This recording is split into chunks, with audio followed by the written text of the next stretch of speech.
What if you could turn your curiosity for true crime into a degree? At Southern New Hampshire University, you can. Southern New Hampshire University offers over 200 degrees you can earn completely online, including subjects like forensic psychology, criminology, and crime analysis. And with low online tuition, Southern New Hampshire University makes earning your degree affordable, flexible, and achievable. Find your degree at snhu.edu/lastpodcast. That's snhu.edu/lastpodcast. Oh, apartments.com. That's right. I go to apartments.com. I got where I'm currently living on apartments.com. That's not even a lie. That is a fact. And you know what? And you go on apartments.com, you can take a 3D virtual tour on their website, all from the comfort of your couch or dining room table, office, wherever you put a computer. You know, I like to use my computer standing up in my kitchen. And you know why I have a kitchen? Because apartments.com found me one I can live in. I got a yard for my 2 old dogs. And you know what? I knew that I could find a house for my dogs on apartments.com because I just put in the specs and it found it for me. So really envision yourself in your new home with apartments.com. The place to find a place. There's no place to escape to. This is the last podcast. On the left. That's when the cannibalism started. What was that?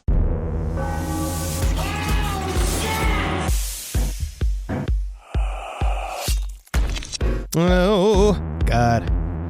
You know what I'm sad for? This whole series, what really makes me sad, like, what I'm kind of sad, I'm feeling sad about. Mm-hmm. I feel sad for the guns. The guns. Because they never, you know, like, they're just sitting around gathering dust. Yeah. No purpose. Can't you just wish, don't you see that they just want to have a reason to be, Marcus? Oh, you're talking about all the Australian guns that were rounded up? Yes, Eddie. I think they melted them down. But then they not become just goo. And then the ones that are they there didn't to just watch. keep them in there's not like a warehouse in Australia somewhere with 675,000 guns. And how about the other guns that ratted out the other guns? The self-hating guns that called the authorities on their fellow guns. Are you getting Alzheimer's? No. You might be, because you're 41 today. I am dying. Yeah, you are technically dying. Is today the first? Happy birthday! Yeah. I haven't told you yet. Happy birthday. And this is my favorite way to celebrate it. Talking about Martin Bryant's shooting spree. Welcome to Last Podcast on the Left. Ladies and gentlemen, my name's Marcus Parks. I'm here with the birthday boy, Henry Zabrowski. Don't you just want a gun to have its purpose? Everyone should have a purpose. There's no reason to blame the guns. They are made from the earth. They are. They're natural. Mama Gaia has all the ingredient for the gun. Yeah, that's true. Why are you making my gun tree illegal? This is not fair. Oh, man. To go back to the bullet farm. Ah, then of course the great horticulturalist Ed Larson. Hey, that's one of his ticks. It's been getting us in a lot of trouble. Yes, what are you going to do? You know, I still love going to the movie theater. Yeah. As do we all. And we're here for Martin Bryant, Part 2. Yeah, getting our laughter out now, folks. Yep. This is the conclusion to our series. So when we last left Martin Bryant, he was 25 years old, and within the previous 10 months, he'd lost the only 2 people in his life who had ever been able to maintain some semblance of control over his behavior. The first to go had been his older female companion, the eccentric gambling heir Helen Harvey. She'd been killed in a car accident after Martin, as a prank, had allegedly jerked the steering wheel of the car Helen had been driving into oncoming traffic. As a prank. See, it's a funny prank. Mm-hmm. The second death was Martin's father, Maurice, who died by suicide at the age of 64 shortly after Martin had received millions of dollars in inheritance because he was the sole beneficiary in Helen Harvey's will. But because of this inheritance, Martin could pretty much do and buy whatever he wanted with no one to watch over him. Hilarious start. Your comedy chops are like really developing. Thank you. Well, no. I owe it to you, really. Like I learned it from watching you. Yeah. You know, I got looking into this. I started watching Neartime, right? Neardom? Nitram. Yeah. The movie made by Snowtown, the Snowtown directors, that's all about Martin Bryant, but I guess they couldn't get proper permission to use his life story. See, I thought it was more of they just didn't want to use his name because they didn't want to, give him publicity or, whatever. But it's a movie about him. I know, yes. Everyone else's name is real. Yes. Yeah. But the guy that plays Martin Bryant is awesome. Caleb Landry Jones. Yeah. Great actor. Great actor. He's got that. He's got a naturally creepy face. Yeah. And he's really, really good at it. Like, he's very, very good at it. But it kind of brought a lot, full circle to me. Oh, yeah, that guy. He was in Twin Peaks: The Return. Yes, he's Yeah, great. Yeah. He's amazing. 3 Billboards. He's a great actor. Yeah, he's great. But the Helen relationship with Martin Bryant actually kind of made even more sense because of that movie to me. Yeah. Way more about, lost souls finding each other, and they both serving a purpose of legitimately just almost like filling the time. Yeah. Yeah. Just filling the loneliness. Yeah. It's about ticking away the hours for these people. Well, as far as Martin went, the car accident with Helen had resulted in a head injury that had turned Martin's personality from sullen and slightly withdrawn to overly chatty. And that was in addition to the fact that he had become even more aggressive than he already was. As a result, Martin's mother had all but given up on him. She'd abandoned Martin to the farm where he'd lived with Helen prior to her death. At the farm, Martin became more isolated and resentful towards the world at large, mostly because the world had rejected the extremely antagonistic way that he approached the rest of humanity. No one likes how I eat corn with my ass. Oh, dibbity doo, fuck you. You don't like my berries? Fuck you. You don't like my fucking pigeons? Fuck you. It's my farm. Go fuck. Yeah. Oh, I'm sorry, I'm being aggressive. A tad. Well, you look like... The fuck yous are always aggressive, Martin. I don't know how many times I gotta tell you the you fuck look like a pig. Then what you calling? That's almost a compliment. Almost. It's getting there. Now, how many of these guys, like spree shooters, serial killers, head injuries, pretty common probably, Very right? common. Yeah, it's mostly injuries to the frontal lobe. Okay. Ted Bundy, John Wayne Gacy. A lot of times it's in childhood. Sometimes it's in adulthood. But yeah, frontal lobe injuries it kind of turns off the connection that you feel to the rest of humanity. Yeah. So your brain should really be a well-made souffle of emotions, experiences, thoughts, and desires. But when you smack the oven a couple of times, it makes the souffle turn into a runny pile of eggy custard. Especially when the souffle was already fucked up to begin with. When it's a shit-based souffle, and then all of a sudden, and now it's just shit custard. Yeah. That's the problem here. Yeah, you can't even say well, it tastes like the shit that it's made from, but at least the presentation is nice. You can't say that anymore. Can't say that anymore.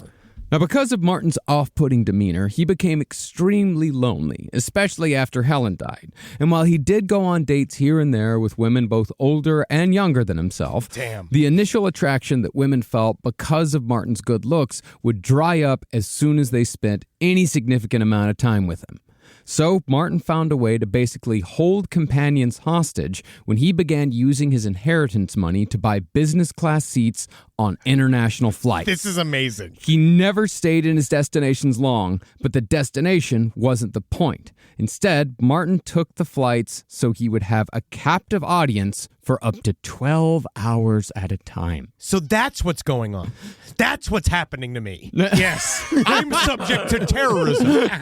People want to talk to me. You know when it's the worst? Truly, the Midwest businessman. Oh, God. The Midwest businessman is the single worst domestic terrorist that you can meet if this is the crime. Yeah, no, it's the Midwest businessman will sit and he'll talk and he'll talk and he'll always refer. What brings you into town? Yeah, business or pleasure? Yeah. Hold on, for me, I mix it. And he always refers to some cryptic shit that sounds illegal and possible and very strange. Just let you know, if you ever got a problem in Peoria, just let me know. Me and Stubby Pete will take care care for you. There's a lot of things I've taken care of in Peoria.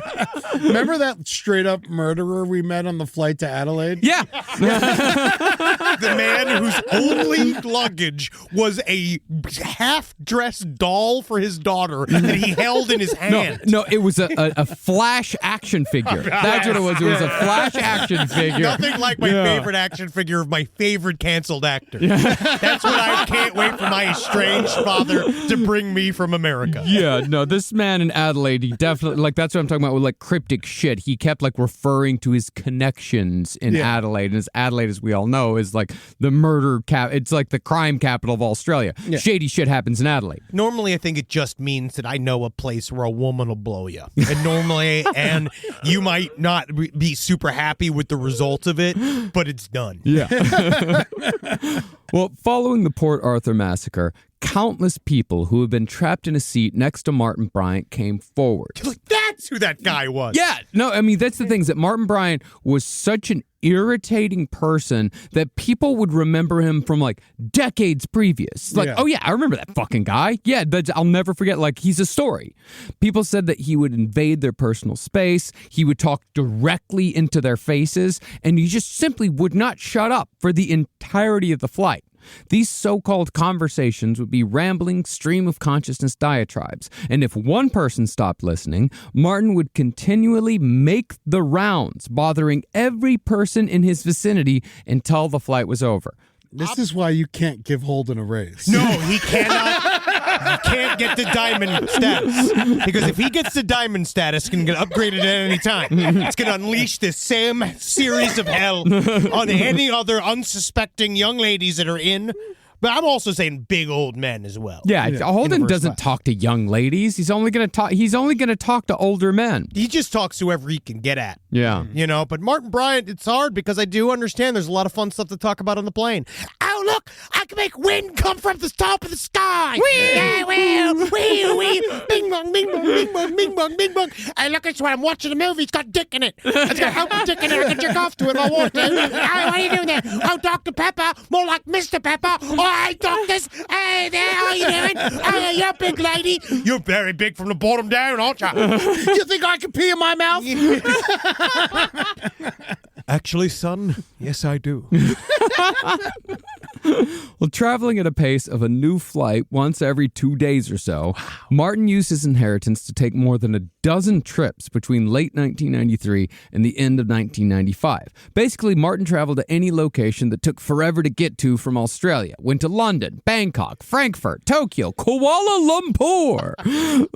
Later, Martin would say that the goal of these trips was to meet quote-unquote normal people. I'm just trying to reach out to the hoi polloi. But no part of his adventure would ever work out the way he wanted it to. For example, after exhausting the passengers on his flight, Martin would go to restaurants and cafes at his destination and talk to random people. Those random people would mostly just get up and move away. These trips, however, were always top of the line. Martin would go to his travel agent's office, dump $10,000 on their desk, and say, "Send me somewhere." Wow. The agent would therefore set Martin up with business class seats, expensive hotels, and reservations at the finest restaurants. Whatever happened to travel agents? Expedia. Are they all dead? Yeah, they all died. Did we put them in prison? There's always... You notice... They're reserved for the extraordinarily rich. It's like, the first season of White Lotus is like, I'm going to call my travel agent. It's for people like that. Is it really? Because I always kind of thought it was the opposite. I've only ever seen travel agents in little cities where no one would ever even think of leaving. There's always like a travel agent there's like an Oscoda. Yeah. There was a travel agent. You know where all the travel agents are? Queens. Whoa. Yeah. Queens is full of travel agents. Well, it's, the most culturally diverse town in the world. Exactly. Yeah, people got to get back home. Oh, yeah. But at the same time that Martin Bryant was taking these trips and forcing people into being his temporary companions, he was also building the arsenal that would enable him to enact the Port Arthur Massacre a couple years later. It's kind of like when I sit on the plane and I slowly go through pictures of Carmi and Wendy, and it's just him just going, "I missed that gone. Hey, I missed that one. I missed this clip. That's one of my favorite clips. It looks like my favorite fruit. Guess what? Guess what my favorite fruit is? Gun fruit? No. Passion fruit. No. Grapes? No. Apples. No. Pears. No. Tangerine? Keep guessing. It's a banana. Oh, you're just getting me to talk to you. I see. Yeah. You know, hey, take a look at this gun. Oh. Don't these grenades look like tits? Yes, they do. Thank Because you you. drew nipples on them. You're right. God, you're my best friend. Well, Martin's first gun was an AR-10. This model had just been imported to Australia for the first time in the 90s, where it was sold through gun shops and newspaper ads. These sellers hardly ever asked for gun licenses when selling these extremely deadly weapons, which is a good thing for Martin because he certainly did not have a gun license at any point. With stuff like assault rifles, do you think it's for fun? Like literally just because it's fun to have? Or do you think they use them for like, you know how they made the big thing about how we needed assault rifles for the feral hogs when It's they... like 90-10. Yeah. It's honestly 90-10. Knowing many people with these types of weapons, it's for fun. Yeah, because most of the time you're not mowing down a bunch of civilians in Afghanistan. No. And that's the thing is that when I was in high school, people teenagers hunted feral hogs with just regular ass guns and killed a lot of them. They had no problem killing these feral hogs with just regular ass rifles. But maybe the feral hogs aren't as big of pussies anymore. Oh yeah, the feral hogs is that they've organized. Yeah.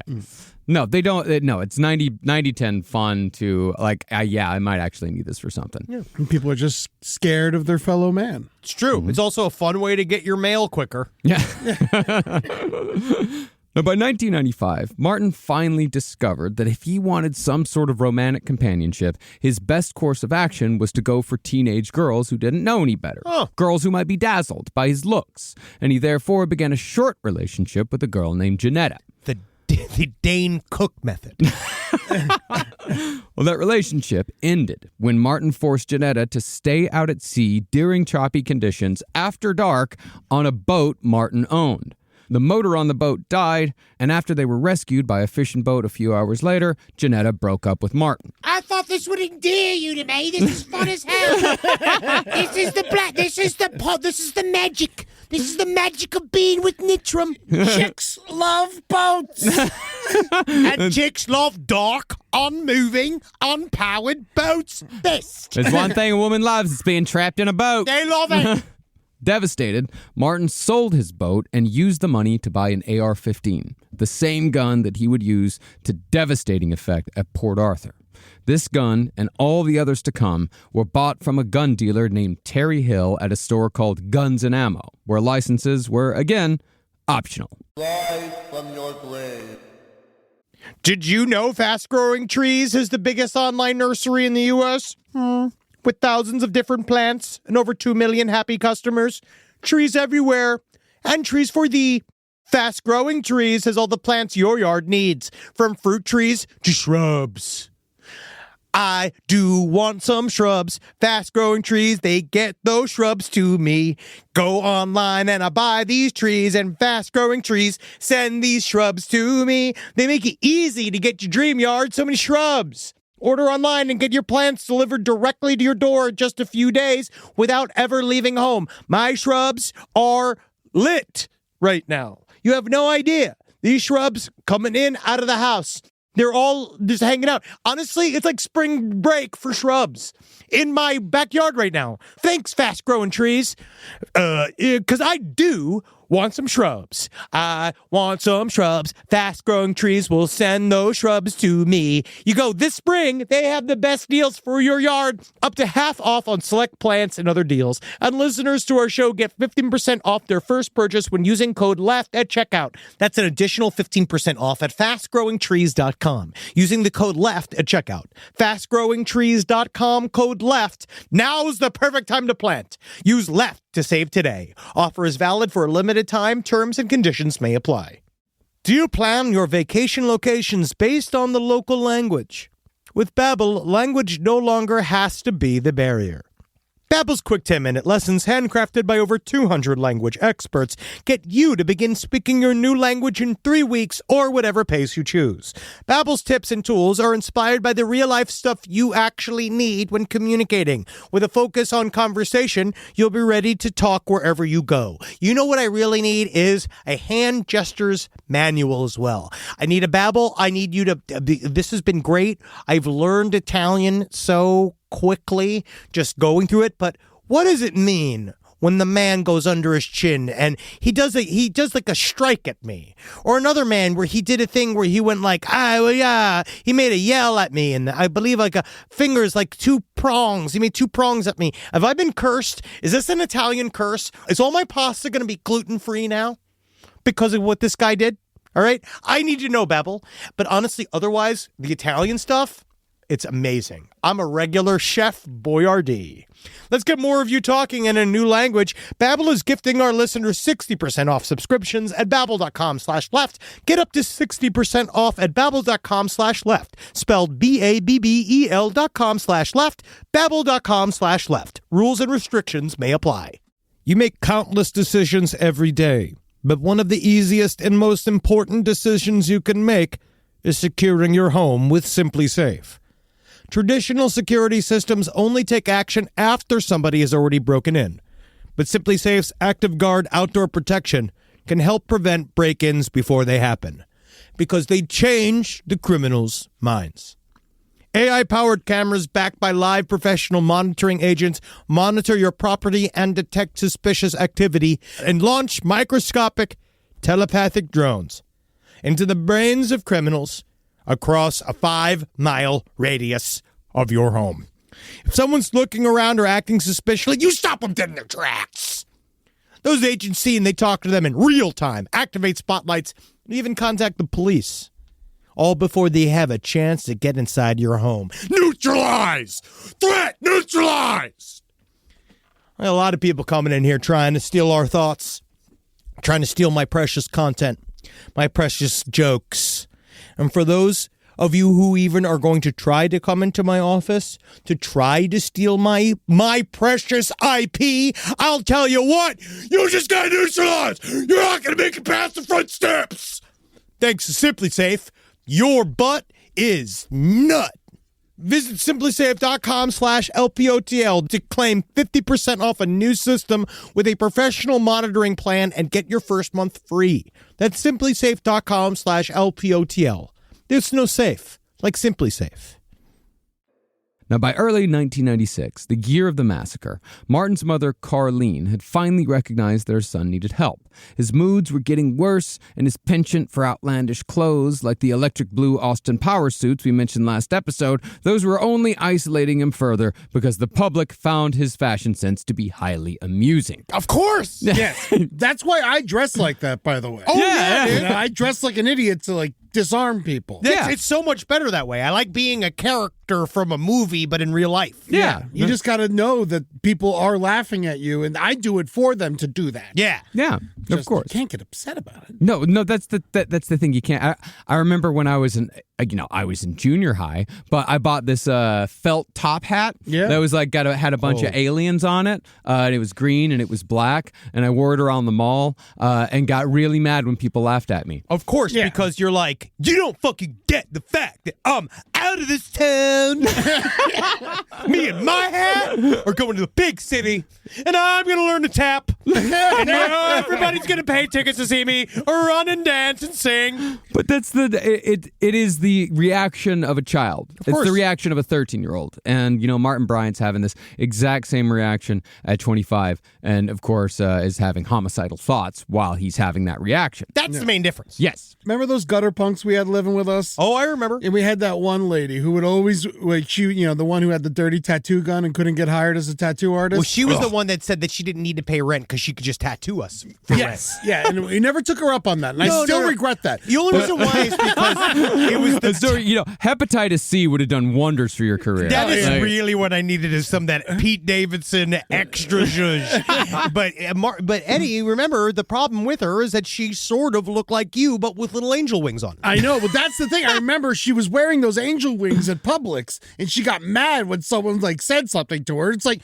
You're wearing angel wings in public. Yeah. You're going to get comments. Maybe.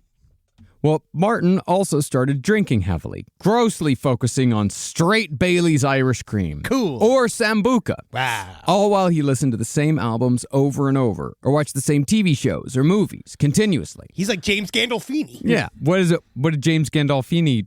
Did he just listen to the same thing over and over? Just the idea of all the Sambuca. Oh, yeah. Oh, the Sambuca. Yeah, okay. how often? No, how I thought, often do you I'm hit sure the lots Sambuca? of Steely Dan as well. Yeah, I thought it was like, James Gandolfini only listened to the Bee Gees. Like, well, primarily, Martin loved the stylings of 1960s British pop icon Cliff Richard. Cliff Richard never broke through in the United States. He's kind of a bland combination of Neil Diamond and Tom Jones. Also had some very bland soft rock hits in the 80s. All right. But Martin Bryant's favorite album was the soundtrack to The Lion King, which either proves his subnormal intelligence or proves that music taste has absolutely nothing to do with violent behavior. I just bought it on vinyl. Yeah, and you're not violent at all. Oh, God. Between this and your boys, the boys you collect for the stream. That's fine. Oh. He's just They're not trying. always boys. They're just, they're usually, they're definitely children. Yes. Like, what are you going to DJ with this shit? He's gonna listen to it at his home for pleasure. Yes. I also bought Beauty and the Beast. Now that's a wonderful soundtrack. It's unbelievable. Yeah, you know what's underrated? Little Mermaid. Oh, it's next on my list. I don't know, guys. I don't know. No, it's fucking. Imagine getting super stoned and dropping the needle on Under the Sea. I just do it in my own head. Yeah. I like, look at this stuff. Isn't it neat? Yeah, I know. I've seen you do the song. You did it in karaoke for Julie's birthday. Yeah. That's my wife. Well, as far as movies went, Martin had a massive VHS collection of over 1,300 tapes. But while he did love action movies like Steven Seagal's Under Siege, Cool. Jackie Chan's The Protector, I like him now. his favorite movie of all was the pig-centric talking animal vehicle, Babe. Okay, so, what am I supposed to do here? You are this guy. You and him. If you just met him and if you were on a speed dating event and you both just had to list the things that you guys both love, your favorite things. Yeah. This is your best friend. Do you like talking pigs? You should be like, Oh, yeah, you better believe. You better fucking believe I do. You better believe I love James Cromwell's Arthritic Hens. I literally wore out the tape on my Under Siege. wow. I see. I did. Wow. I feel like you're the kind of guy that had Babe on VHS and then upgraded to DVD and then now own it on Blu-ray. I wish. When you buried the VHS outside, where you're like, that'll do, VHS. That'll do. Well, that same year, 1996, Martin did find a companion, despite all his talk of loneliness. See, guys, that's all you got to do. Yeah, and the way he found her, I think, tells you that he was far more in control of his faculties than one might expect.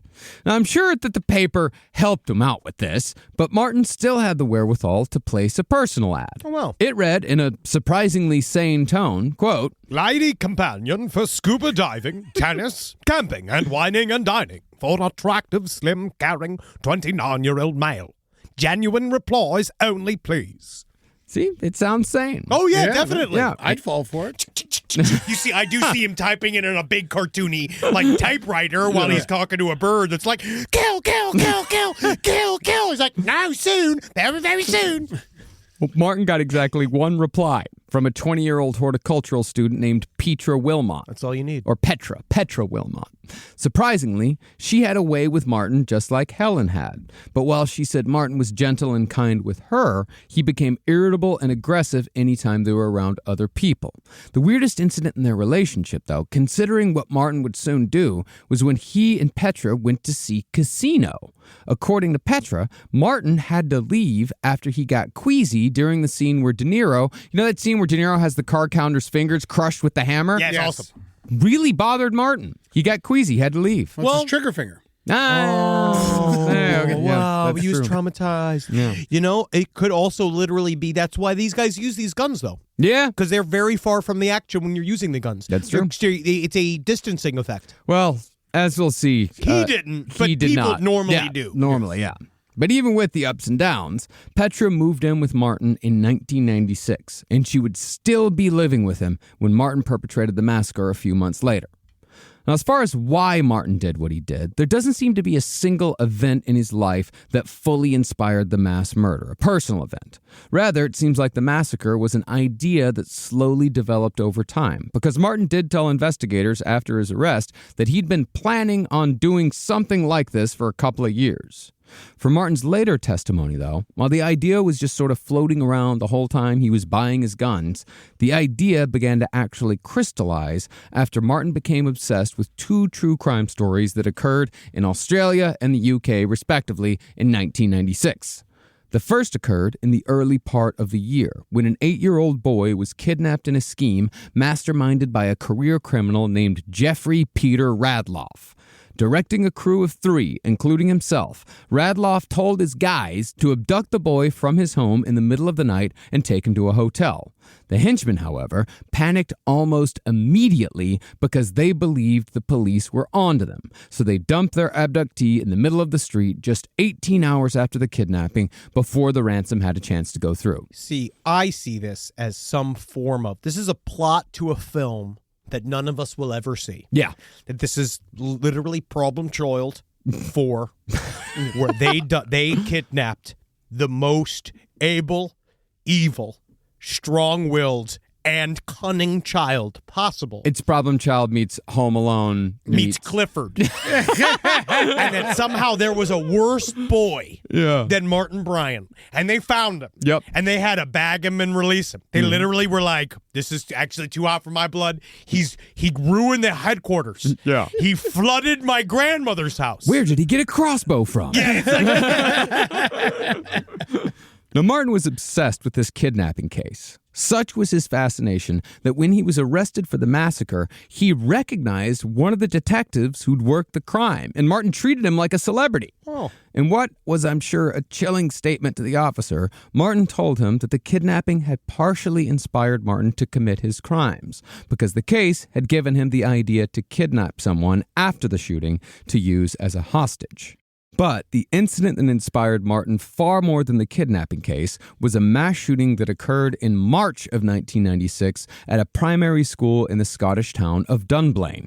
There, a disgruntled 43-year-old former scoutmaster named Thomas Watt Hamilton murdered 16 children and a teacher with 2 9mm pistols and 2 .357 revolvers, while 12 other kids and 3 other teachers were wounded.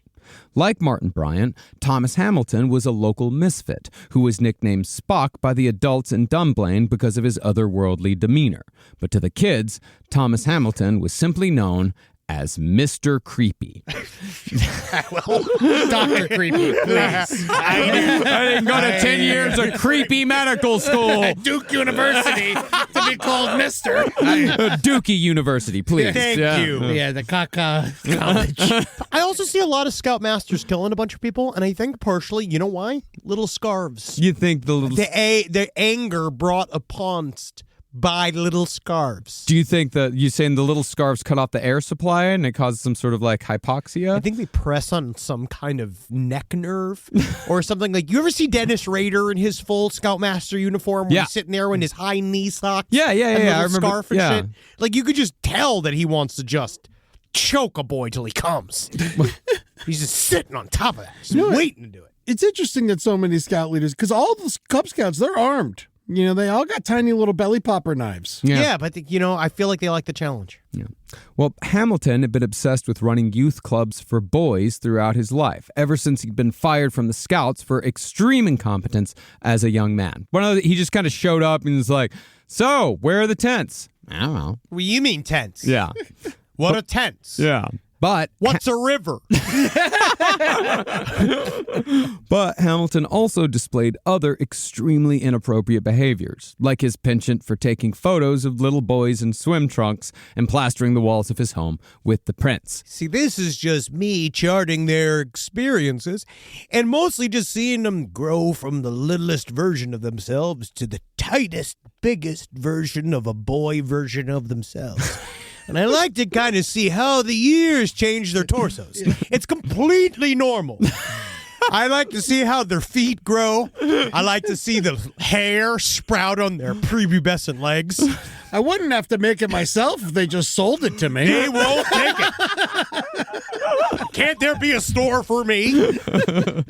So after Hamilton was denied the privilege of running yet another boys' club in 1995, which he blamed on rumors spread by the local police and the Boy Scouts that he was a pedo. Those are who should be spreading those rumors, by the way. Those who should be saying those words. It's not like it's just from Mary down the street. No, the police are telling people he's a pedophile. Yeah. That's an investigation. After that, Hamilton snapped and killed 16 children just a month and a half before Martin Bryant carried out the Port Arthur massacre. You see a pedophile killing kids like this in any other place? No, I don't think so. I don't want to fuck kids so much. I want to shoot them from far away. And I certainly don't want to suck them. Oh, God, I don't want to suck them. I'd be doing it, right? I'd be doing it. Unstable. Yeah. Varian sounds like an unstable man. It's Mr. Creepy to you.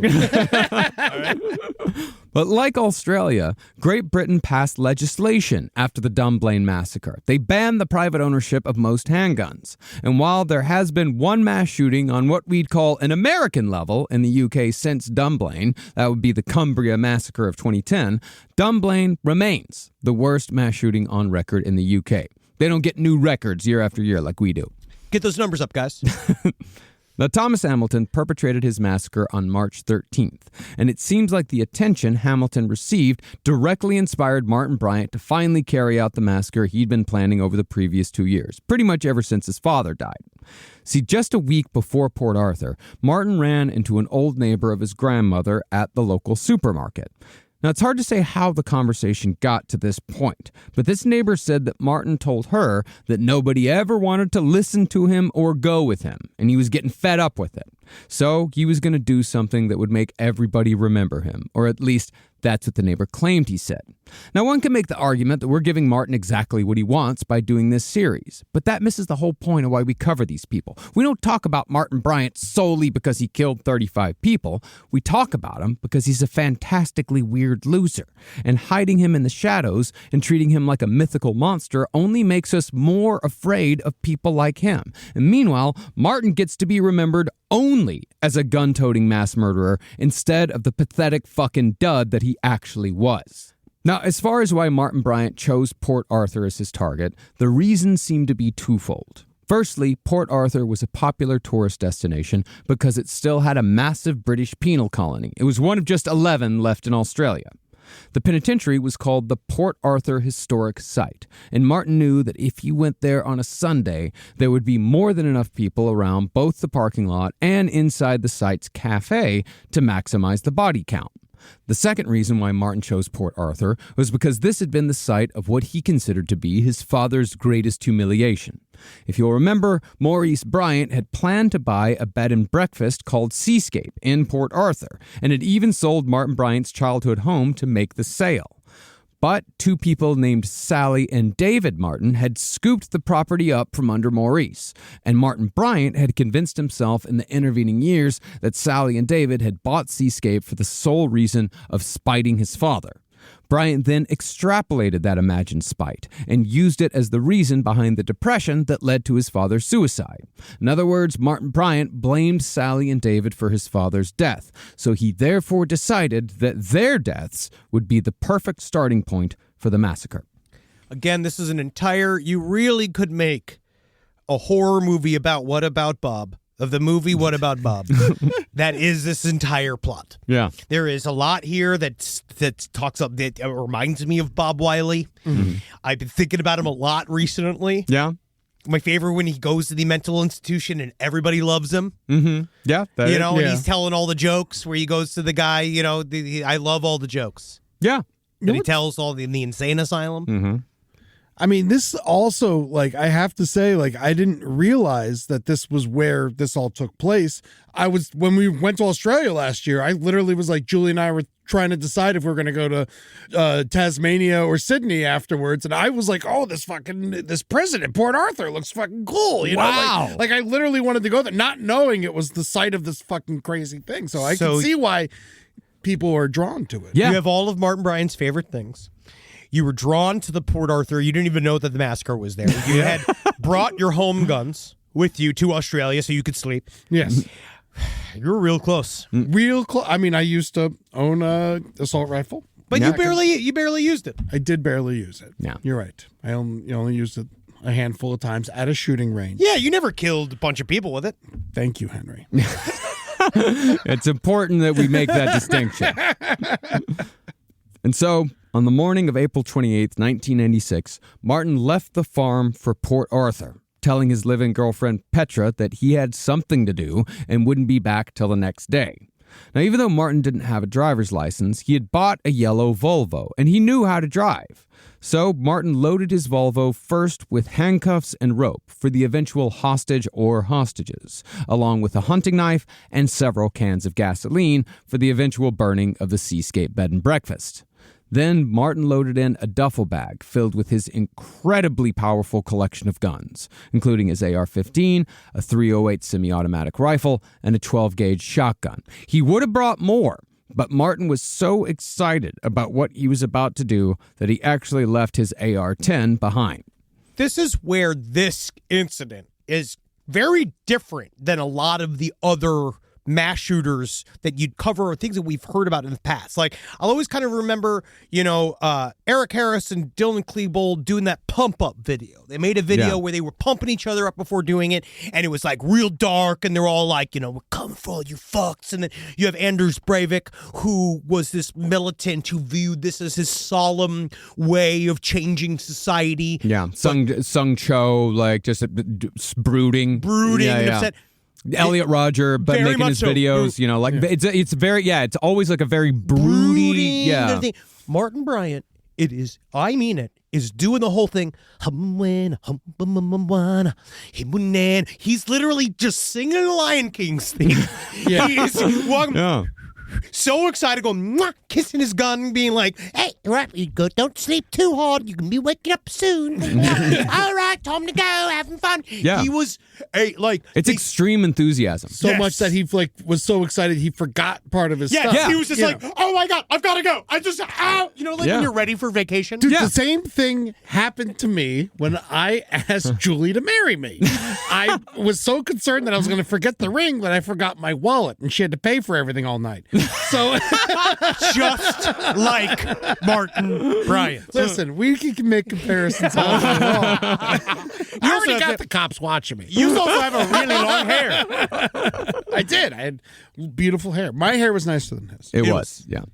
But once Martin had all his tools of death and destruction loaded up, he took a few swigs of Sambuca and headed towards Port Arthur, located less than 50 kilometers south, with the full intent of killing as many people as possible. Now, Martin was full of contradictions on the day of the massacre. While he later said that he fully intended to die either by suicide or by cop that day, he still went to great lengths to establish a sort of bizarre alibi on his way to the historic site. Once he arrived in the town of Port Arthur, Martin began a small tour of the gas stations that were on the road to the site. He arrived at the first station at 10:30 a.m. and wandered around the grounds for about an hour before going inside to buy a lighter and commenting loudly about the big plans he had for surfing that afternoon. You know me, bringing my cigarettes to the ocean. That's my favourite, hanging down and smoking a pot. All right. Can I have 9 lighters, please? 10 minutes later, Martin stopped at another gas station where he talked about the same thing. My tomato can and me are going on to the surfboard, having fun with the fish and the flounder, having fun. He did actually buy a can of tomato sauce. Yeah. And that was it. That's the only thing he bought. This is all I need. I bring it out there, pour it on the coral. They love it, makes it Italian. Then he finally stopped at a third station to buy coffee and $15 worth of gas, again going on and on about the surfing. There's a little part of me that also thinks that he was doing this because he knows criminals make alibis. Yeah. He's not present. Like, he's deeply mentally ill. I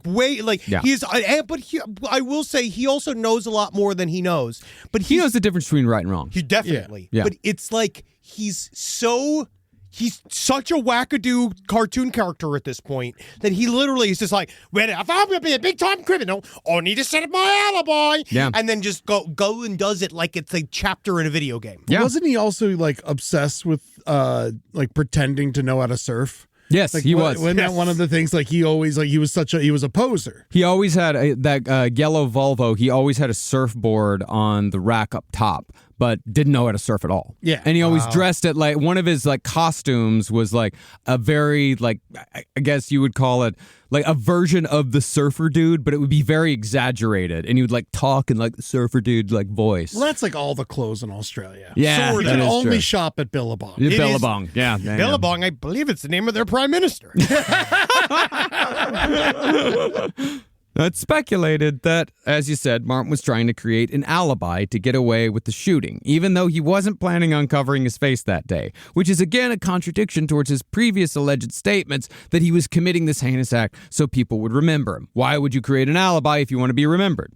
But as we know, Martin wasn't too bright. So I suppose he believed that stopping at 3 gas stations instead of 1 would only strengthen his alibi that he was actually surfing that day instead of killing 35 people.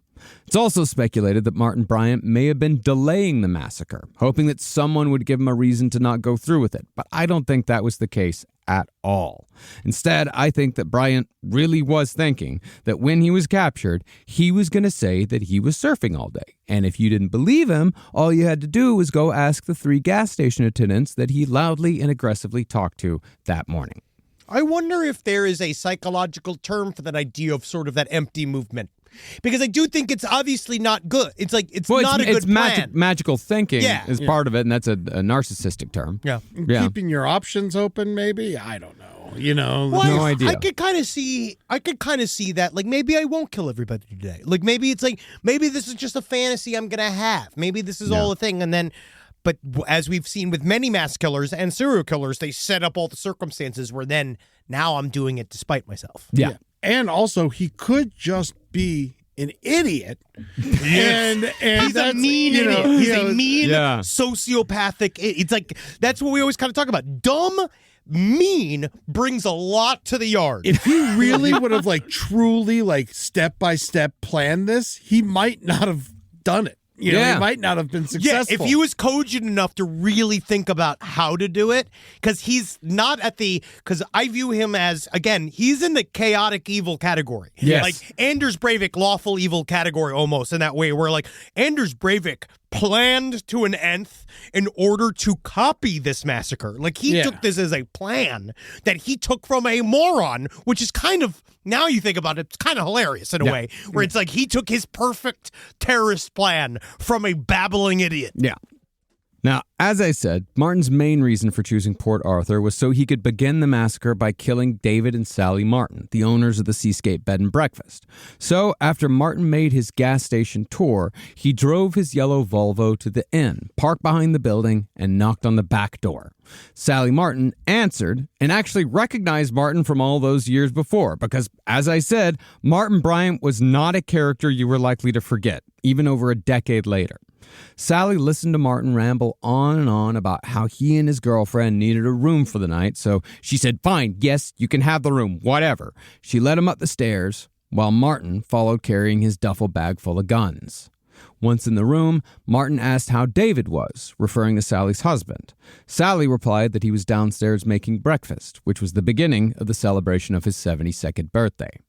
Sally then left, so Martin pulled his AR-15 from his duffel and followed her downstairs.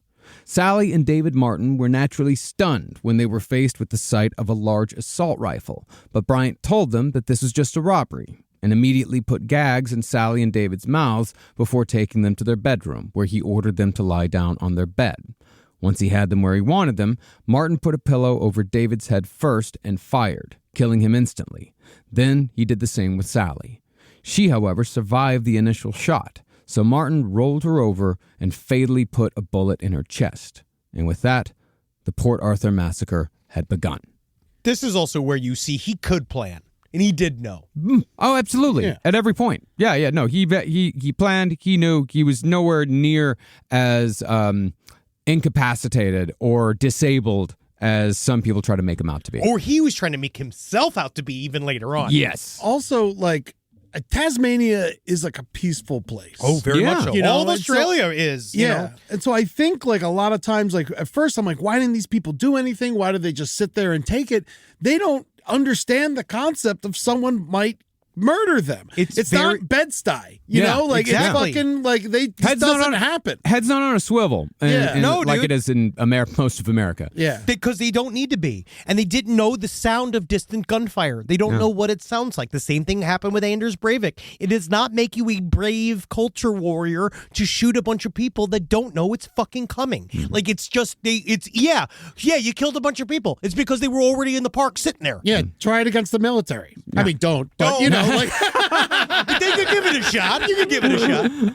Now, Martin had gotten quite bloody from the double murder, so he took a shower at the B&B and changed clothes. And for me, I don't know why that's a chilling scene. It is. But it is. You know, it's these two people are lying dead, and he's taking a shower. Oh, because it's just perfunctory. Yeah. using went- their soap and shit. Yeah. He went straight from just, you know, even though he was building it, those moments, right before he shot them, he was just a normal guy. Yeah. And then once you fucking shoot two people dead, it's over for you. You're no longer that old guy anymore. You're not just a Lion King fan anymore. Not anymore.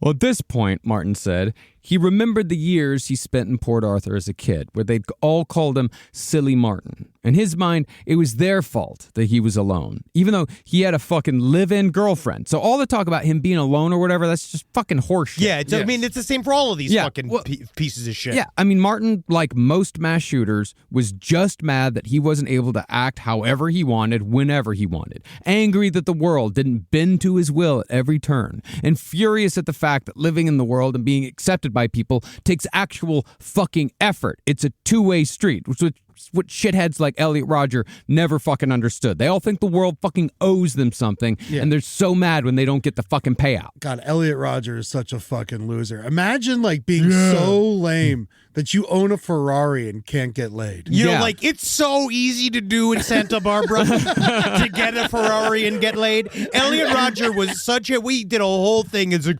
yes, the supreme gentleman. gentleman. Yeah. You know, they're all fucking losers. Because, again, nobody's promised nothing in this fucking life. No. Except, like, Jack Quaid, he's doing very well. Like, there's a lot of stuff he's doing very well. He's a fan of the show. Yeah. He's a friend of the show. You know, it's like, you know, but there are people that are more equal than others. Sure. But you still got to deal with it. You know what I mean? Look at Arnie Hammer. It didn't matter how many fucking clits he tried to bite. Yes. All right? It was hard for a while. Silly army. Yeah, where are you going with this? I'm just saying, he had the whole genetic lottery in there, and he still thought, I should be able to chew on clits and try to eat these bitches because I'm handsome and I'm rich and I'm powerful. And in the end, everyone's like, no. Now he's got an apartment. Yeah. It's, I'm sure he's got more than an apartment. He's fine. He's still like A billionaire. billionaire. yeah. But no matter Martin Bryant's real motivations, he left David and Sally's bodies where they had been killed and drove out to the Port Arthur Historic Site. Immediately, Bryant got into a confrontation with the toll booth attendant because Bryant didn't want to pay the $25 entry fee. But after causing a small scene, Martin forked over the cash and entered. And he's cheap. Yeah. Yeah. That's aggravating. One of his worst qualities. Yeah. Besides, he also a hypocrite. Yeah. Worst thing you can be. Rise from your grave. Guess what's happening, folks? It's Mother's Day. Very soon. Every year, it comes earlier and earlier and earlier and earlier. This year, May 11th. Mark it in your calendar now. It's May 11th, all right? Know what you're going to do? Just go to 1-800-Flowers and order something, and it will show up on May 11th, all right? That's how you do it. You get it done and out of your head now, all right? So make this Mother's Day even sweeter with 1-800-Flowers. They'll double it to 2 dozen for free. All right? You believe that? When you order one now, you get 2. I recently, 1-800-Flowers is like, you know what? Get your mom something nice for Mother's Day. And I told them, I was like, my mom's dead. And they're like, aren't you married? And I was like, you're right. you're right. You forget that your mother-in-law also should get flowers on Mother's Day. And not just that, sister-in-law, sister, anyone you know, they will appreciate it so much because everyone knows there is no love like a mother's love. So send it back. To claim your Double Your Roses offer, go to 1-800-Flowers.com/LPOTL. That's 1-800-Flowers.com/LPOTL. Get them flowers. Your mom will love you for it. Give her a kiss. Give her a hug. Let her know you love her. This podcast is brought to you by Squarespace. Squarespace gives you everything you need to offer services and get paid, all in one place. Seems amazing, right? It's because it is. From consultations to events and experiences, showcase your offerings with a customizable website designed to attract clients and grow your business, which is good because, let's just say I need it. You know, as you may or may not know, I lost horsepicks.com in a very, very public and embarrassing auction to a young man by the name of Charlie Bucket, who has decided to take my horse picks and drive it towards the right. Some of the incendiary horse picks that I've seen, including Steve Bannon on a Clydesdale. One of the worst I saw was Ivanka Trump inside of a mare. And I know that this is not the direction that I saw horsepicks.com. And that little boy, I didn't know that he'd become a full-fledged Nazi and grow his hair into broccoli shapes and do all sorts of things I don't understand, which is why I've started emupaintings.com.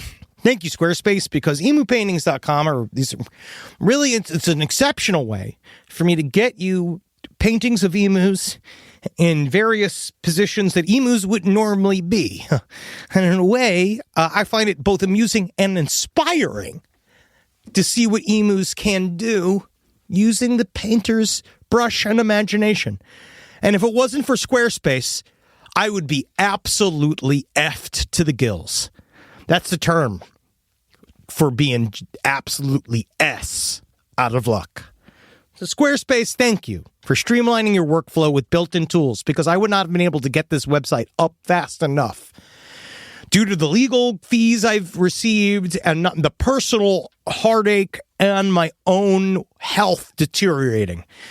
I just want to say thank you, Squarespace, for all your help. And emupaintings.com is going to be just as good and just as funny and relevant. I promise.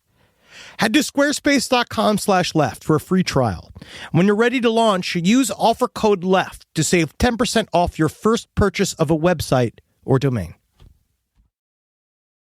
Dads teach us a lot. How to fix things for ourselves, how to pick ourselves up and power on, even how to make do with less so the family has more. This Father's Day, let's show our dads that they deserve the world at a price even they will be impressed by. This Father's Day, treat Dad to a pair of everyday earbuds by Raycon, because he deserves to relax, recharge, and enjoy his favorite music, podcasts, and calls in crystal clear sound. Raycon's everyday earbuds are the perfect gift for your dad, whether he's lifting big at the gym, busy with those endless work calls, or jamming out to his favorite tunes that drive your mom mad. Raycon's latest model is better than ever, with a 32-hour battery life and multi-point connectivity that lets him pair with 2 devices at once. And if your dad's not liking his Raycons, they offer a 30-day happiness guarantee return policy. No questions asked. Go to buyraycon.com/last to get 15% off site-wide. Right now, Raycon is offering up to 15% off site-wide when you go to buyraycon.com/last. buyraycon.com/last. Now, while it may seem like the massacre would be perpetrated by Martin stalking the grounds of the penitentiary, the majority of the mass shooting would take place at the historic site's restaurant, the Broad Arrow Cafe. Coincidentally, Martin's parents, Maurice and Carlene, had actually taken lunch at the Broad Arrow with Martin and Helen Harvey way back when, so Martin was quite familiar with the establishment. So at 1:30 p.m., Martin Bryant carried his duffel bag full of guns into the cafe, bought a juice and a can of fruit, and then sat down at a table outside, where he ate and ruminated on what he was about to do. But Martin couldn't help but be an irritating person one last time.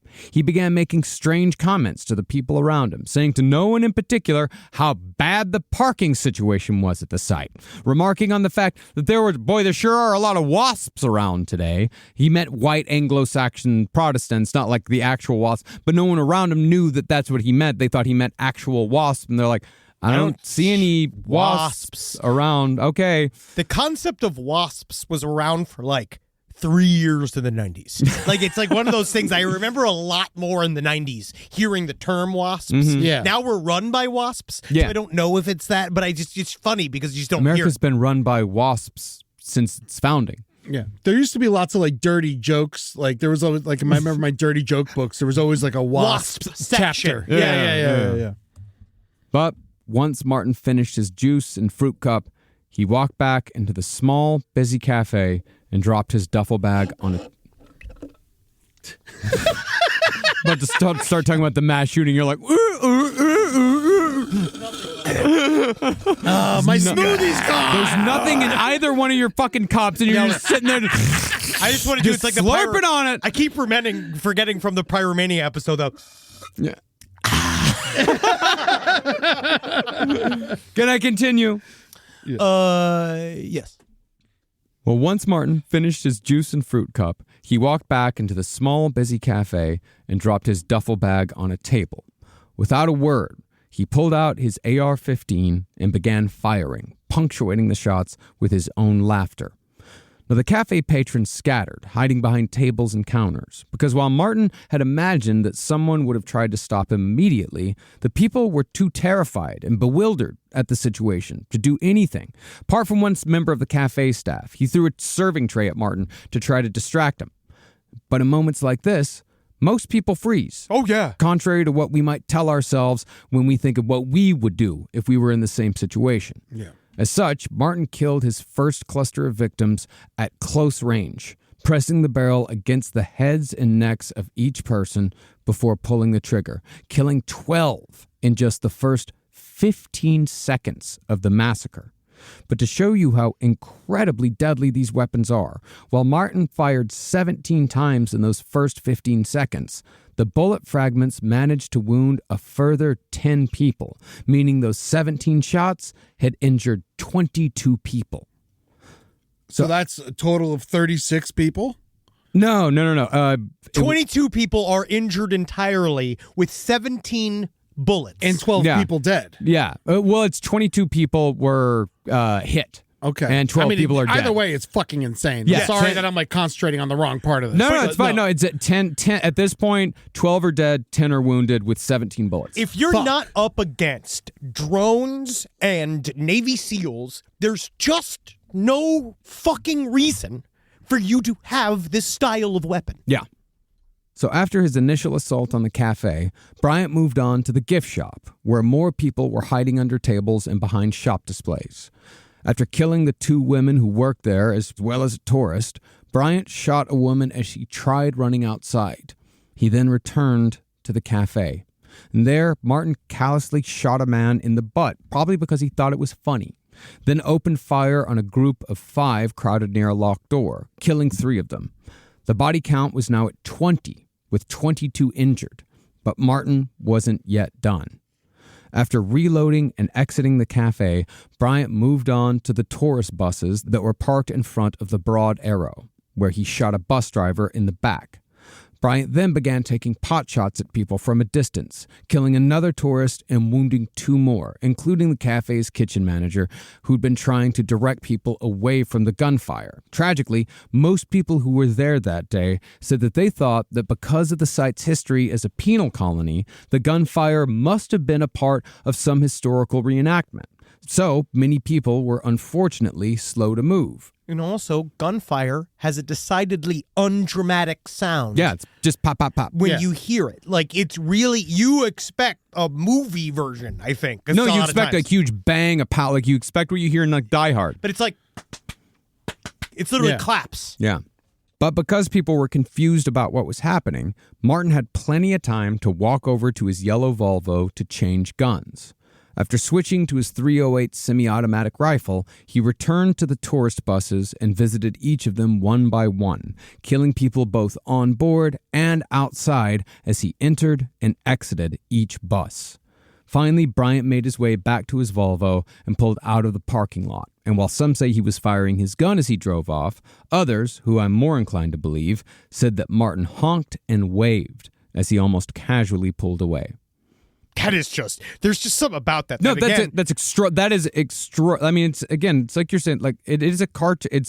It's this incongruous image because it is very cartoonish. Yeah, because I want a joke. But it's also extraordinarily tragic and insane and disturbing at the same time. Because him going, bye! Yeah. As he leaves, because he's singing Be Prepared this whole time. Yeah. And it's all Rona, and they're all good. They must just be, obviously there's Ford by it. Yeah. But again, Martin was nowhere near done. As he drove towards the exit toll booth, he pulled alongside another car as that car stopped. Switching back to the AR-15, Bryant ordered the people inside the other car to get out and lay on the ground. This car was being driven by a mother and her 2 children, ages 6 and 3. After Bryant killed the mother, the kids tried running. Bryant, however, pitiless as ever, chased them into a grove of trees nearby and killed both kids by firing into their heads, point blank. Continuing again towards the toll booth, Bryant pulled up behind a gold BMW driven by a local who was taking 3 visiting friends to see the sights. Bryant murdered all of them, one by one, then transferred most of his guns and ammo from the Volvo to the BMW. But Martin had such an arsenal that he still had plenty of firepower left even after leaving behind the unused shotgun and 400 rounds of ammo. He spent something like $150,000. It was some wild amount of money. Especially back then. Oh, yeah. In Australia, buddy. Yeah. Incredibly, though, he didn't stop to murder the toll booth attendant that he got into a fight with earlier. The only person he actually argued with. You know why? It's because that guy won that fight. He did. You know what? Actually, I'm messing with you. Mm-hmm. Now, Martin made his way towards the Seascape bed and breakfast to make his final stand. But, inspired by the kidnapping story we spoke of earlier, Martin still wanted to take a hostage. So, before reaching Seascape, Bryant swerved into a gas station and jumped out of the stolen BMW with his AR-15 in hand. After approaching a Toyota Corolla, he ordered the passengers, a man named Glenn Pears and a woman named Zoe Hall, outside. Glenn Pears got out voluntarily, perhaps hoping to save his companion. But after Martin pushed Glenn into the trunk of the stolen BMW, he still shot and killed Zoe Hall. And so, with the hostage in his trunk, Martin drove to Seascape, firing at other cars on the road along the way. Now, what happened next tells you a lot about the friendliness of Australians. Because when Martin pulled up at Seascape with Glenn Pears in the trunk, a car full of hopeful hunters pulled in behind him because they'd seen Martin with his gun and they were hoping to join him for some rabbit hunting. Oh, Jesus. He almost made friends. He was like, this is as easy as he literally could have had a whole group of friends. Yeah. Martin, of course, opened fire on the car, but thankfully only injured the driver. And when another car filled with people stopped to see what the fuck was going on, Martin sprayed them with bullets as well. The second car drove off and stopped down the road, where they tried warning other drivers that there was a madman with a gun back that away. One stubborn couple, however, who seemed to have reservations at the Seascape B&B, ignored the warnings and drove past. We're on vacation. Yeah. I'm sorry, but we're from Cleveland. We've come a long way, and we're going to go on vacation. All right? Do you know where we're from? It's spring. I don't know. Maybe if they were Americans, they might have been like, a guy with a gun, pff, fine. Let him see my gun. Yeah. But when that couple pulled into the driveway, Martin shot at them as well and hit the driver. That driver finally heeded the warnings and sped away. Now, after dragging his hostage inside the bed and breakfast, Martin handcuffed Glenn Pears to a stairwell that was in full view of the bedroom where Martin's first victims of the day, David and Sally Martin, were lying dead.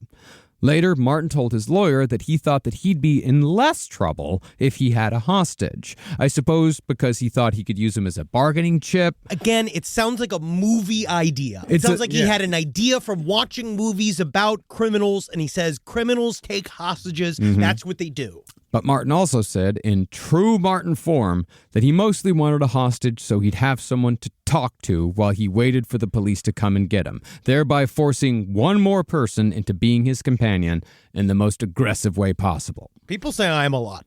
Okay, I have a lot of people call me an intense person. They say I come out with somebody with a lot of energy, but I'm going to let you all know, I let you go. Yeah. Yeah, eventually. Eventually. Eventually. When I'm done. Now, Bryant set the stolen BMW on fire just for fun right before the cops showed up. But as soon as the authorities arrived, an extended 18-hour shootout began.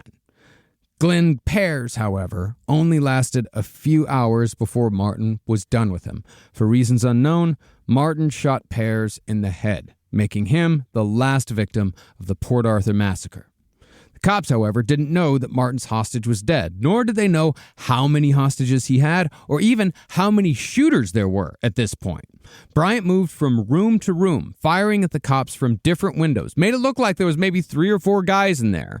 So the police chose to hold their fire for fear they might accidentally kill an innocent person inside. Yeah, it's a bed and breakfast. There could be, who knows how many people are in there. Oh, yeah, he could be a full house, and he's got everybody at gunpoint. But just after 7:30 a.m., after an all-night standoff, Martin fired 10 shots from an upstairs window just after smoke started pouring out.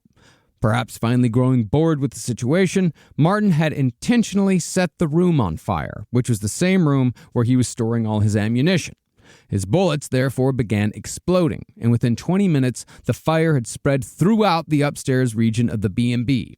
An hour later, Martin rushed out of the house unarmed and naked, having stripped his clothes off after they'd caught fire. I mean, it's a harsh. He's so used to that. Yeah. As a one thing he knows how to handle. This is actually the 3rd or 4th time he set himself on fire. You know, So he knew what to do. Yeah. Yeah, he's just like, don't worry, I'll have this under control. He's like fully burning.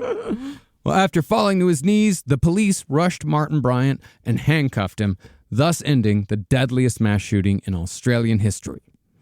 Now, when police searched Martin's home, they found ammunition and guns hidden in every nook and cranny, stashed in cupboards, inside bags, above the stove, inside 2 pianos. He had 2 pianos filled with bullets. You see, that's what I could see him having the coat with tails and the top hat, just going like, "It's time for my final performance," and like opening it up, and like it's got This one's called Bang Bang Goes the Trolley. horrible song for the day. He had thousands of rounds for each of his guns, in addition to scopes, cases, straps, and various bandoliers. To me, this shows that his girlfriend and his mother were either willfully ignorant of what was going on, or they were scared to death of Martin. Tellingly, Carlene later said that when she was watching the news of the Port Arthur Massacre unfold, but before Martin was captured, she had a distinct feeling that her son was responsible. Carlene even called Martin's girlfriend Petra, who also said, "Yeah, sounds like Martin." Oh, there's a mass shooting? Yeah, that's my boyfriend. Yeah, it's his style. Yeah, it's one of those things about him. I always kind of figure, but fixer-uppers. Figured I could just put some time in. But concerning Martin in custody, he refused to talk to anyone for a full 2 months after the massacre. In the meantime, though, police put together no less than 200 witnesses who were all ready to condemn Martin should he choose to plead not guilty. When Martin did finally talk, he was evasive and disrespectful, laughing his way through the interviews while sometimes talking in a sing-songy voice. Oh, yeah, and he did stuff like, they would say, you killed, like, this many people, like, you should, this many, and he'd be like, that many, huh? Wow, I really did it, huh? And then, like, they're just kind of baffled, like, sitting there talking to them, but then his lawyer developed this, like... Well, before his lawyer even came, like, the cops were asking him questions, and he would say, it's like, I'll answer that, but I don't have my lawyer. I don't have me lawyer, me needs. Yeah, it just doesn't make, it's like not, it's a cartoon character, again. So I can't believe they didn't, like... beat the living fucking shit out of him. That's like crazy restraint. I honestly... Because they could have done it. You know what it is that, yes, it's horrific. It's fucking nauseating. But you also are like, he's definitely mentally handicapped. So there's like a feeling when you're watching him do this, and you're like, you know, obviously something's got to be done with this guy. Yeah. Like, this guy is not going anywhere else but a concrete square, but he is not of sound mind. And so it's kind of all over the place. What do you do with him? He's like an innocent Fucking looking old yeller his ass. I mean, you know, that's not how they do it over there. That's, you know, and we barely do it like that here. It's just crazy because I hate capital punishment, but it's like the world is better without this man. Yeah, of course. Yeah, of course. Yeah, just the problem is that you just can't trust the state to make the right decision. No, Yeah. I hate the state. So the state's wrong. The state is always like wrong sometimes. So you have to be careful. Now, Martin's first lawyer quit pretty quickly on moral grounds. But it also seems like Martin Bryant was predictably an absolutely infuriating client on many levels.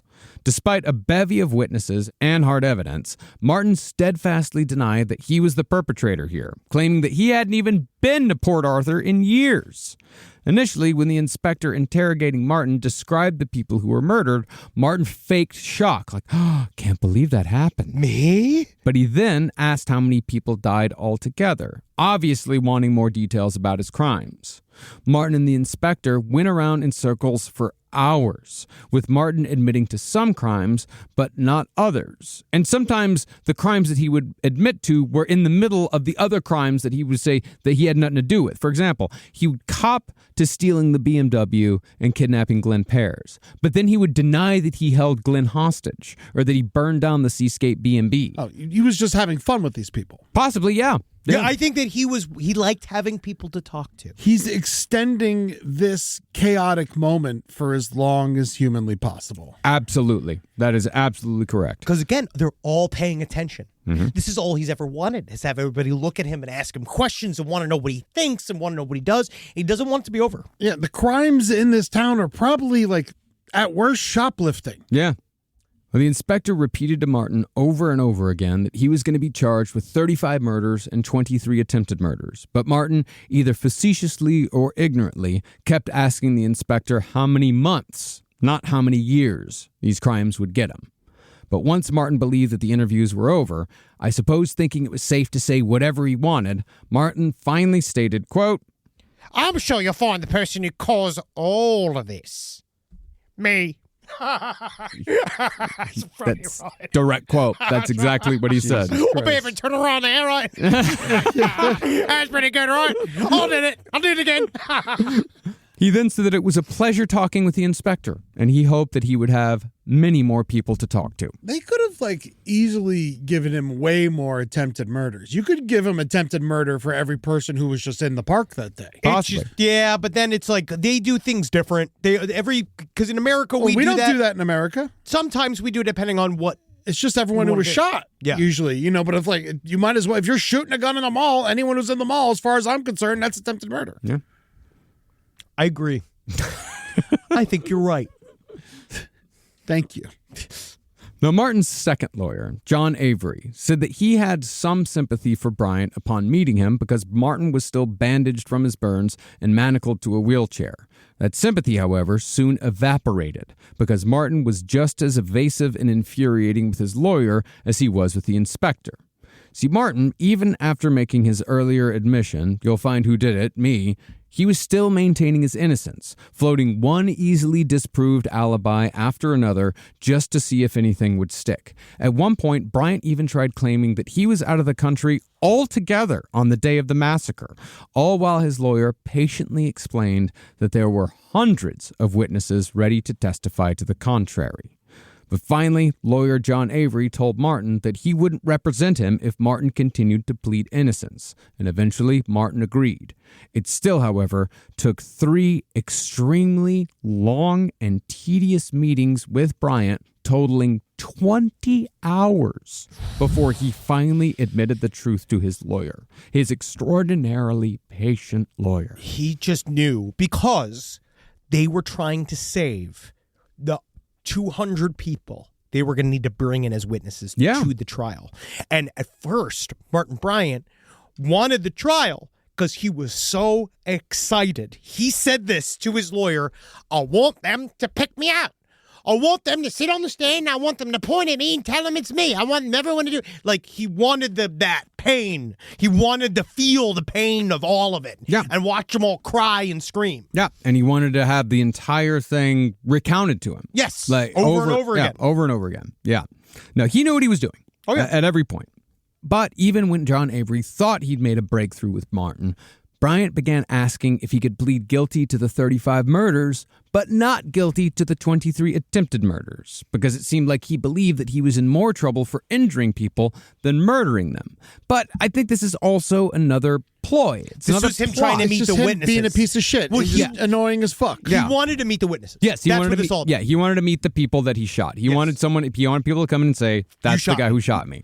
Because that's the thing. He was mostly focused on how much evidence was against him, and Avery soon came to the conclusion that Bryant was angling for a trial just so he could relive the massacre in gory detail in public.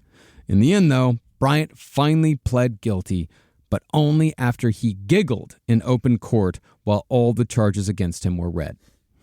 As far as where Martin Bryant is now, he was sentenced to 35 life sentences at Risdon Prison Complex, nicknamed the Pink Palace, due to its unconventional pink cement walls and open-plan cage design. Oh, I love an open plan. Very feng shui. Oh, wow. Like oh my God, again, fixer-uppers. Yeah. Waco.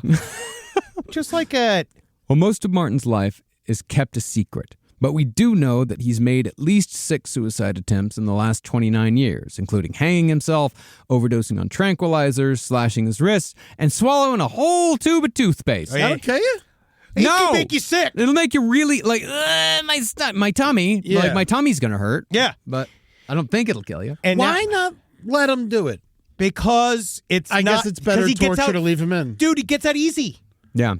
Martin also no longer has his natural athletic physique, as he apparently has a ravenous appetite for ice cream, he refuses to exercise, and regularly barters sex with other inmates for cans of Coca-Cola. Oh, he finally found his purpose. Oh, that's like what happened with the clock in Beauty and the Beast. Oh, that's so nice. He gets to have sex in jail for soda. Yeah. He loves it. This is a good spot for an ad break for Coca-Cola. Speaking of, you could get Last Spot 90. You don't need to suck dick for a can of Coke anymore. You can just buy it at the store. The real thing. Hey, guess what? I don't suck dick. I'll take it. I'll take it in my bum. Yum, yum, yum, in my bum. No diet, please. Coca-Cola. Well, according to other inmates, Bryant is obsessed with reliving his crimes, and he desperately hoped that no one would break his quote-unquote world record for most people killed in a mass shooting spree. As I said last episode, that wish was unfortunately unfulfilled, as his record has been broken 10 times over since 1996. At least we got that on him. Well, it's not all America. I think Bataclan's in there. Yeah. And obviously Andrews Fuckface. Yeah, fuckface, yeah. Now, again, the Tasmanian government has tried to keep very little, if any, information about Martin Bryant from getting out. But all this has done is fuel conspiracy theories. Because as we all know, nothing fuels conspiracy theorists like a lack of information. You know who's one of the biggest ones, too? Is his mother. Yeah. His mother is a part of the people that is leading the charge of he never did this. This is a smokescreen event in order for them to take our guns away because the mother did that thing. Of course. Yeah. Just go and hide. I No, guess you're already in Tasmania. She's all fucked up. Obviously, she's all fucked up. She was but she's never great. No, Yeah. she's a fucking bitch. Just like, whatever. Yeah. I mean, multiple conspiracy theories have popped up over the years about Martin Bryant allegedly being innocent. Mostly these theories say that Bryant was just a patsy used to pass gun regulation because Bryant wasn't bright enough to pull off the murder of 35 people. But that is exactly the fucking point. You don't need to be Hans Gruber when you've got a weapon that can fire 60 rounds a minute with the simple tug of a trigger. Never mind the fact that half of them have bump stocks where they're not getting any recoil. Yeah. They're getting all this shit where it's like, it's easy. That's when we have the 14-year-old who almost shot the president, he fucking, literally, it was easy for him to use it. Yeah. A gun like an AR-15 is specifically made for its ease of use. That's exactly how shooters in Buffalo, Dayton, Pittsburgh, Parkland, and Uvalde were able to kill a combined 57 people using the same type of gun as Martin Bryant. And according to a congressional report, when you include all mass shootings in America that involved any sort of assault rifle, that death toll raises to 298. Now, I'll admit, big guns are fun. Yes. There's pictures of me out there shooting an AR-15. No need to dig up to show hypocrisy here. I fully admit I've shot these guns. Yeah, I shot his AK-47. We had fun with it. It was fun to do. Yes. But I also don't believe that the jolt you get from firing a high-powered rifle is worth even the small bruise you get from the kickback, much less worth almost 300 deaths. No, it's so much better in video games where I actually get to kill. In games, I get to kill and kill and kill and kill, and no one does anything. And then you have your life. I get it out of my system. And you get it out. And anyways, and for me, when I play video games, I usually don't play shooters. I like to beat people to death with maces. You like swords. I love swords. I prefer a sword. Yeah. Slice. Give me a slice. That's what I like. I'm using a hammer right now. I usually play solitaire. So I like being alone. My character, my dwarf fighter, Lord Narf, he has a warhammer. That's what I use. That's nice. I like the Warhammers in BG3. And that's what I was thinking about Gallagher earlier with the kids' brains. Yeah. Kind of all in Because of the Warhammer. Because you got hammer on the brain. You got hammer. Yeah, hammer brain. I love hammers. Yeah. Now, guns in America are, of course, on a massively different scale than what they were in Australia in 1996. So don't think that I'm pretending like all this is simple. Oh, yeah. When Australia did their buyback program after Port Arthur, they confiscated 643,000 automatic and semi-automatic weapons at a cost of $350 million. By contrast, 70 million of those same types of weapons exist in America today. That 643,000, 70 million. That we know about. Isn't it bigger than New York and Los Angeles population put together? Actually, it's you put New York and Los Angeles' population together, multiply it by 3, and then I think you overtake the number of automatic and semi-automatic weapons. And that's the thing. That is only automatic and semi-automatic weapons. That doesn't include handguns, rifles, doesn't include shotguns. That's only semi-automatic and automatic weapons. Why can't the Democrats? They need to harness the vote. They need to harness the gun vote. The gun vote, yeah. Again, guns aren't sentient, nor are they people. What's the point of all of this then? Yeah, it's not Beauty and the Beast with guns. I remember 10 years ago when I was working on some project where I had to learn about this stuff. I remember the fact 10 years ago, which I imagine is not this anymore, there were 88 guns per 100 people in America, man, woman, and child. I think today, actually, guns outnumber people in the United States. I wouldn't be surprised at all. Yeah, I think I heard that recently. I mean, I may be wrong on that, but but the fact that it wouldn't surprise us and that it's believable. The fact that if it was still 88, that's still a lot. It's still a lot. It's still yeah. And if my math is correct, if we were to do the same buyback program in America that Australia did back in 1996, conversion rate, inflation, it would cost somewhere around $50 billion. To get rid of all of them. And that's even if people are willing to do it, which they aren't. So I don't know what the solution is here, if there even is one.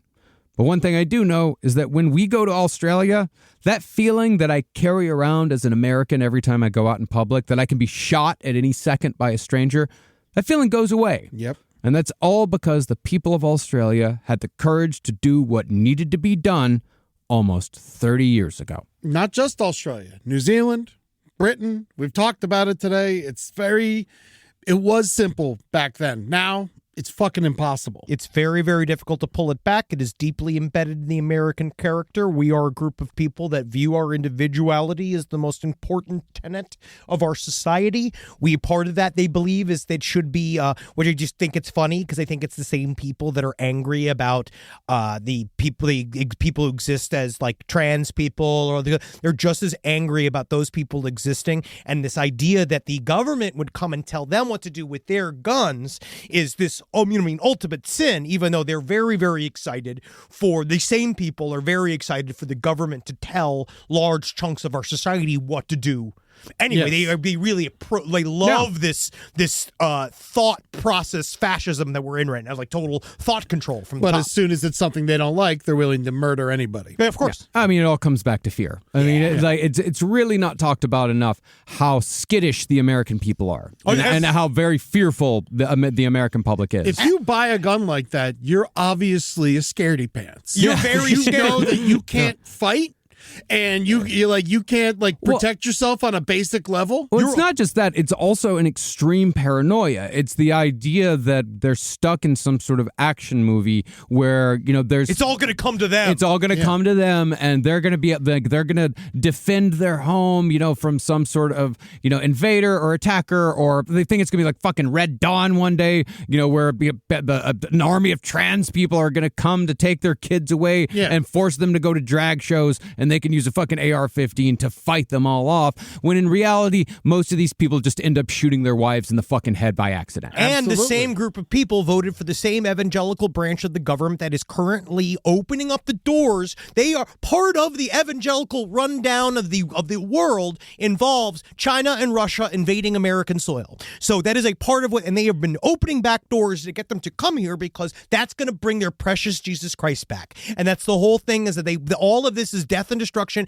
And then also, guess what, guys? Your guns are not going to do anything when you're fucking sniped by a 19-year-old from Quantico who's shooting you from the fucking at the lower bands of the atmosphere. No. You're fucked. It doesn't matter. If they want to do it, we're fucked. That argument, actually, I don't go. I can fight against because America couldn't take down Vietnam. Yeah, what are we going to do? But that's what I mean, is that guerrilla warfare and asymmetrical warfare is extraordinarily difficult to defend against. So if there was some sort of second civil war in America and we had guerrilla fighting, it would be extraordinarily ugly. It would go on forever and it would be incredibly deadly. But that's what they want, because it gives them purpose, because most of them are living around addicted to various opioids with no way of getting out of wherever they're at. Yeah. Also, as someone who doesn't want these guns in society, myself, I'm talking about, no one's coming to take your fucking guns. They're not coming, guys. It's not happening. It didn't happen with Obama. It's not even an option. It's not happening now. No. Yeah, it's not an option. We're not going to sit there and tell cops that they got to go door to door and take guns, because that would be a fucking disaster. Yeah, and also the cops don't want to give up their guns either. Yeah. I think that, again, the most important lesson here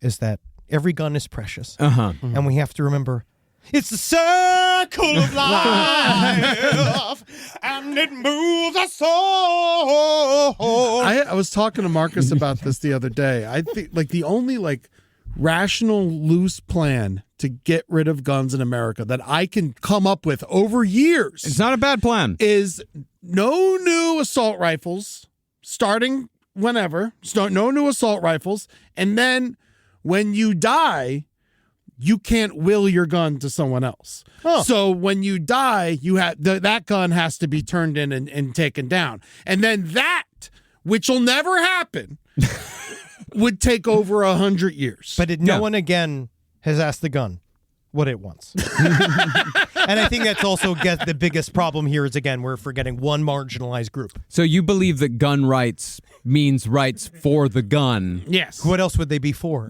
Because I'm an animist. Yeah. I see. That's what this is all serious You believe about. that everything has a soul. every object has a soul. Yeah. How's my water bottle? My metal water bottle soul? It's struggling with transitioning. Ah. Yeah. I wonder what if guns went to war with corporations? What? Yeah. Actually, if they're both people. Yeah. Well.